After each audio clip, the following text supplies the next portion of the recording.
Welcome back. Okay, so I like to say I'm a runner, but it's like 3 to 5 miles. 5 miles is the longest I'm ever gonna run. 3 miles is a good regular run for me. And I have been wearing these clodhoppers since probably the Bush administration. So it's been a long time. And I know I needed some new shoes. So I went to the expert. You are the expert on, what do we say, active footwear. Yep, active footwear. James David Mason. Yes. Yes. And your shop is the premier shop when it comes to finding the best footwear for a runner, a hiker, a walker, all that kind of stuff. So what do you think of my shoes? Well, the shoes look like you definitely got some wear on them. They're definitely beat up. So let's talk. I'm sure I'm not the only one out there thinking about buying a shoe right now because of the time of year. It's just starting to get where we can go out and really enjoy running outside. I know a true runner is out there in the middle of winter, but for a lot of us, now's the time where we think time to take a walk, time to take a run. So I looked at these. What are the things that we all should start when it's time for us to get a new pair of shoes? What are the things we need to maybe know that's no good anymore? Right. Usually, if you've had a shoe for 3-4 months or 500, they figure 500 miles on a pair of shoes if you keep track of your mileage. Mm-hmm. If you don't keep track of your mileage, I'd say most active people, if you use them for 30 minutes, 3-4 days a week, Mm-hmm. you're probably looking at 6 to 9 months. Okay, so 6 to 9 years is too many? Yeah, this one here could have been causing you some problems for a while. Right. I was saying though, I'm always afraid to buy new shoes because I thought they were working, but then we did the really important thing, which was go to your location and you really assessed what my issues were. Where do I get sore when I'm running? And I was saying sometimes my ankles, sometimes my shins, and that is really a sign that the shoe needed to do more for me than it was doing. Correct. Yeah, we take a look at the foot. We watched you walk, measured your foot, looked at your arches and everything, and you did have fairly decent arches. Your ankles had a tendency to roll in a little bit, Mm-hmm. so we kind of got you a little bit more support in that area. Well, and that would be what you would recommend for anyone is go to a good place that actually can take a little time with you because, it's not like a fashion shoe. This is a shoe you're asking to do a little bit more. Right. You need to go to a specialty footwear store that really caters to active people who need shoes that they're actually going to use the shoe to, it could be from running to walking to hiking in the parks or walking in the parks. You could even just want a good shoe to wear to work for comfort, cushion, because you're on your feet 8 hours a day. It could even be medical too, as far as fitting wide width feet, narrow feet. We've got all the different sizes and widths and everything to really customize the fit. And then once you try on a shoe, you really need to, you watched me walk in them. I had to you need to really rotate your foot, see what it feels like. Right, yes. And then you can get them in the shoe and watch them walk in the shoe, and you can see how the shoe helps correct some of the deficiencies they may have and help support the foot.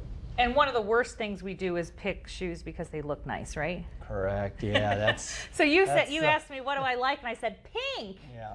And you went, no, you don't. Right, and that works too. I can take, and sometimes we'll take, and a person will say, hey, I like pink. Mm-hmm. So I'll go down through the shoes and show them the pink ones that'll work for them. Okay.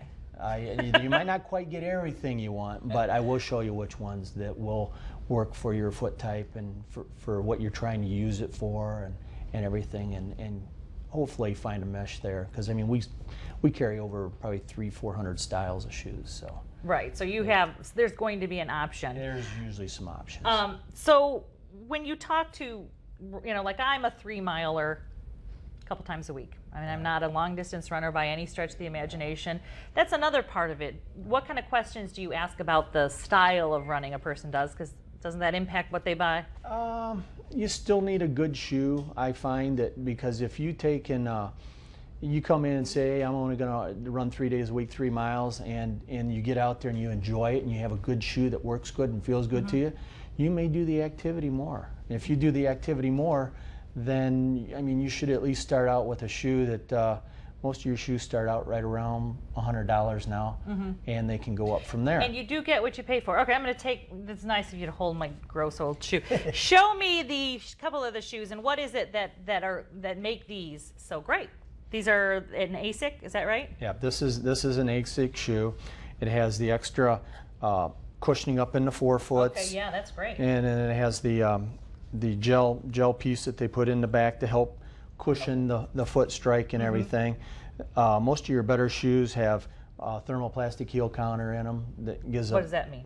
that basically holds the fatty tissue around your heel. Some of the cheaper shoes actually use cardboard treated heel counters, which break down after a couple weeks and really doesn't give you the protection you need back in the heel area for heel spurs and everything. And that's what we're talking about here. Yep. What else are we looking at here when we talk about? I needed a wide area here that wasn't constricting. Yeah, you needed a wider area. We also, with a little bit of the bunions, we needed a little bit more space over here. I know we don't Forgot want to tell you, don't say that I have bunions, but I'm sorry. that cat's out of the bag. That's right. Did the first no. They're really but pretty though, folks. Anyhow, anyhow, it gives the support and the width that you need, and Okay. and everything, and then the flexibility. Well, this is the thing too. People think I need a walking shoe and I need a running shoe, and you're saying because some days I'm not feeling the run, Right, but I can still do this. But you can walk in a running shoe. Matter of fact, a lot of people prefer, if you're walking 3 miles 4 days a week or whatever, most people would prefer a running shoe over a walking shoe. We don't have any walking shoes here That's with us, okay. but they're usually more of a white leather, a little stiffer shoe. Okay, and they look dumb. Right. No offense to walking shoes, but these look like athletic, but when I have walking shoes on, I look more like I'm, Right. yeah, different. Okay, so you brought a pair of socks too. Yes, I don't see them right here, but they okay. kinda- So the last thing we want people to know about is you can get really nifty socks too when it comes to your Yes. running. Okay, so what do we got here? This is a moisture wicking sock. All the seams are laid down real smooth. You notice there's no seams up in here where the toes and the feet up front would be, causing blisters. Okay. You've got a padded bottom piece, your elastic up through the top.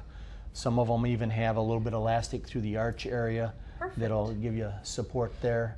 So you can look for these. This is the latest thing also. All right, we are just about out of time with this segment. I am really glad that I learned all this stuff because maybe now my running will feel a little bit better. Thank you so much, Dave. And his website was just on. You can visit his website for much more about getting the best shoe for your run. Yep. Right? Yep.